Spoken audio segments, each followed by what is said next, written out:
guys, it's Danny. Alrighty, today we're gonna discuss about microfiber. I'm gonna give you some of my thoughts, the pros and cons of using microfiber with orchids. And if you don't know what I'm talking about, well, check the description down below. I'll add a link to a video which I made quite a while ago in which I was testing out microfiber in different setups with different orchids. So now that I've been using it for, I think, about a year with some of my orchids, I can give you some thoughts on it because I feel like at least with Vandas, you will see the microfiber a lot. I do intend to keep using it.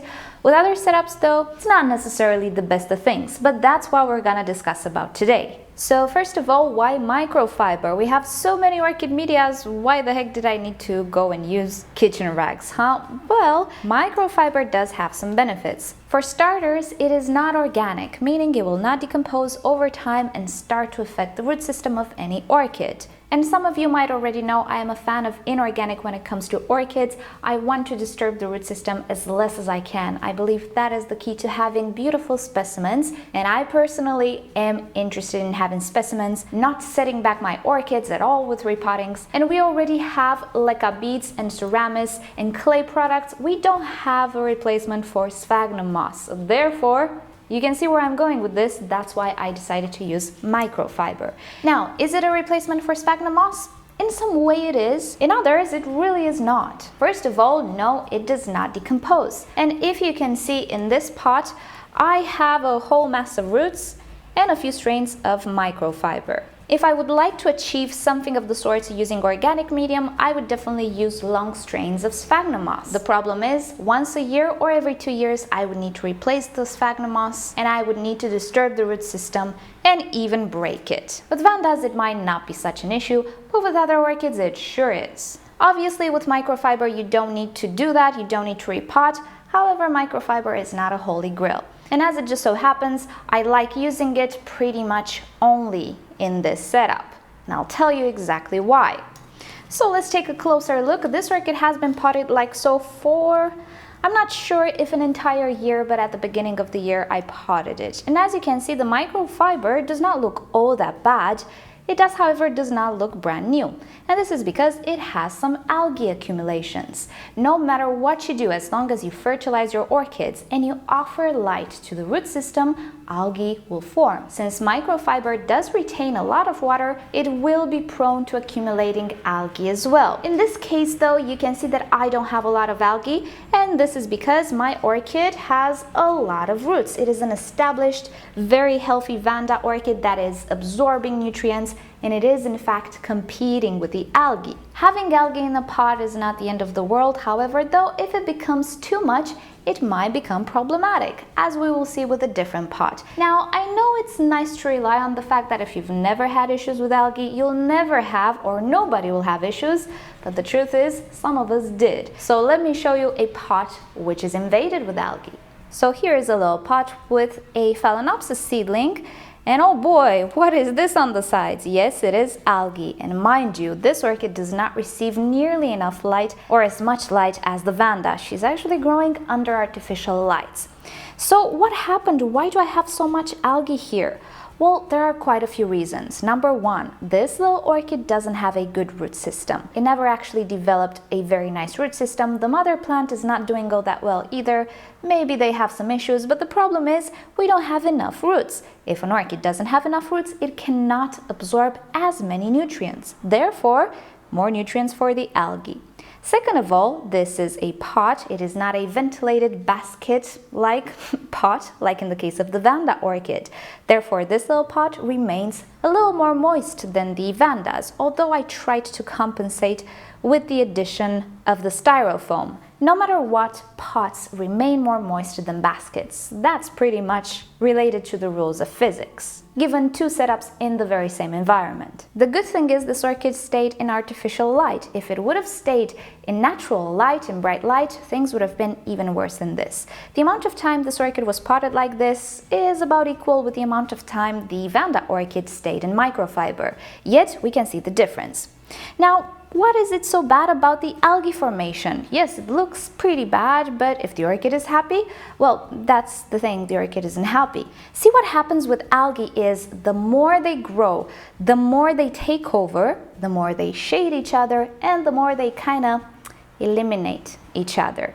They don't actually eliminate it, but it's pretty obvious to think that if we have excessive algae formation, we deplete some of the algae of light. What will they do? They will die off.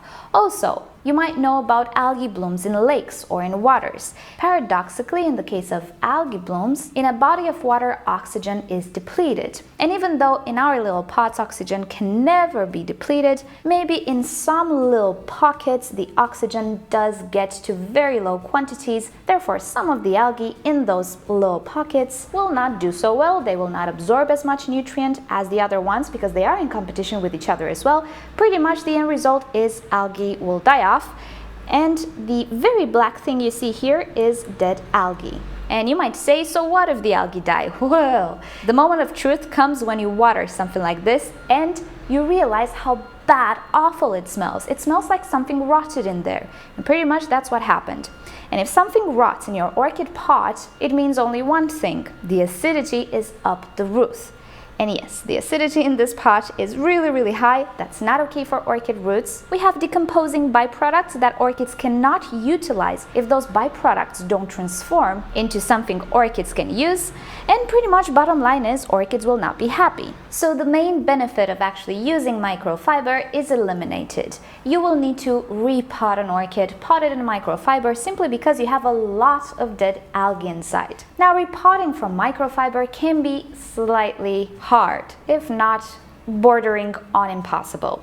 And this is because textiles adhere to root systems like nothing else, pretty much like sphagnum moss, even worse. So if you would ever try to remove microfiber from a root, two things might happen. One, you will destroy the microfiber, or two, you will destroy the root. And it's best to destroy the microfiber. So repotting in the case of microfiber is not desirable because I guarantee you the root system will get severely damaged. Any material, textile, with the same texture will do the same. No matter if we're talking about Synthic, which is a designated product for orchids, but in my opinion does not do such a good job, or we're referring to more solid products. As long as it's a textured material, not a flush material or glossy material such as plastic, you will damage root systems. So therefore, I personally don't like to use microfiber in pots of the sorts due to the algae formation and the impossibleness of actually removing the textile from the orchid roots without damaging them.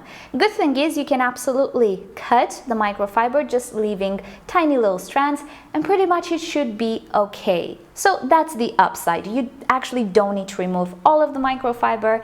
But in cases with a lot of roots, then it can be a little problematic. Now, not all orchids will perform like that because some orchids actually compete with the algae.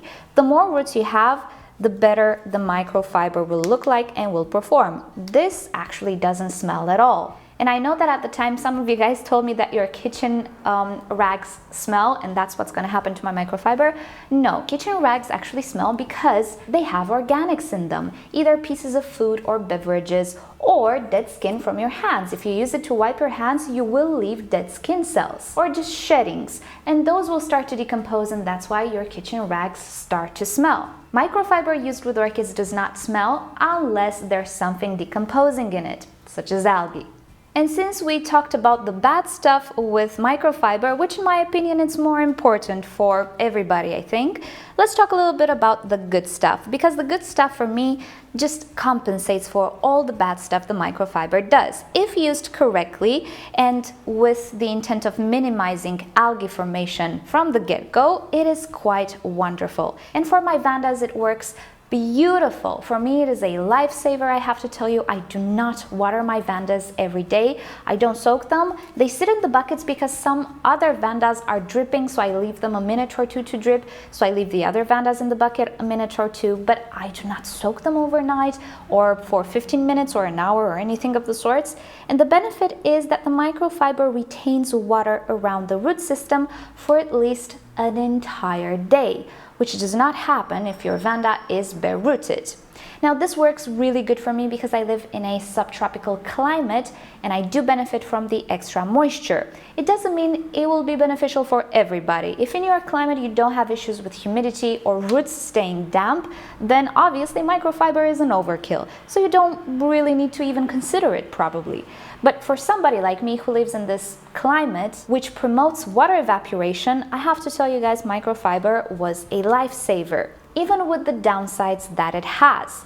Used with Vanda orchids and keeping in mind always limiting or preventing algae formation has given me amazing results. So the root tips are actually growing without stopping, no matter how hot it is outside or how dry the day might actually be, or how much I actually leave the Vanda not watered. One of the side effects of maintaining a Vanda properly hydrated is that it can go extended periods of time without water. Another side effect of the microfiber, indirectly by maintaining my Vanda orchids so much more hydrated than they would have been, is the production of more roots. The roots produced up around the stem are just growing like crazy, and even though, let's say, maybe humidity is not the factor that makes them grow, and P.S. I don't water these roots. Whatever gets in the bucket, it gets in the bucket, but otherwise I don't go out of my way to spray them. I've never sprayed them. The fact that my Vanda orchid is so hydrated maintains these roots just growing and growing, even though I don't actively water them. And of course, the third side effect, better blooming. My Vandas did not bloom at all last year when I almost killed them actually. I tried to pot them and I probably did it wrong. Maybe my climate doesn't really agree with me keeping my Vandas potted. In any case, I destroyed their root system and I started the year with minimal roots. And last year I did not have one single Vanda rebloom. I only had one, the pink one, but if I remember correctly, it kind of started before we even got here. Anyway, it bloomed right after we got here, so I'm not counting that one. Other than that, no Vanda bloomed. This year, on the other hand, they are blooming. I have one Vanda in bloom. This one has a flower spike. Many others have flower spikes. Makes me so happy, and yeah, it has to do with hydration and maintaining that hydration in accordance to my climate. So the bottom line is that microfiber gave me that extra moisture around my Vanda orchids roots to maintain them properly hydrated, and from there on, you know, everything happens. Since it's a review about the microfiber, I am a-okay with it. I told you the cons, you should keep them in mind and really think about them, because 5 years from now, I'm not entirely sure what will happen. I know the microfiber will not decompose, but I know it will accumulate algae, especially if I'm not careful. Other than that though, I'm really happy with it. But if you want to take away something from this video, take the moisture aspect of things. Moisture together with air. In my opinion, air plus moisture equals happiness. If you go to the extreme, too much water or too much moisture, I feel that the orchid will struggle. They will not necessarily behave as they should. And providing the moisture and water can be done in many other different ways. You are not necessarily restricted to microfiber. The microfiber just fits so well in my setup because, as you can see, I keep my Vandas hanging. I don't keep them on a horizontal on a shelf. And also I keep them in pots that I use as baskets. So pretty much everything fits very well. The main idea is moisture plus air pretty much at all times, with a slight drying in between, equals happiness. That's my opinion, and if you've ever struggled with Vandas, you know, maybe you can give this a go. And if you do and it works out for you, just let me know down below. So alrighty guys, thank you so much for watching this video. This was the microfiber update. You'll probably not see it in pots in my greenhouse, but you will definitely see my Vandas all in microfiber from now on. As long as I'm happy, I'm gonna use it. When I'm not going to be happy, I'm going to tell you about it. So, you know the drill. If you've enjoyed this video, please give it a thumbs up. If you hated it, give it a thumbs down. Subscribe to my channel for regular orchids and plants videos. And don't forget to turn on notifications so you never miss a video. And with that said, I'll see you all next time. Bye!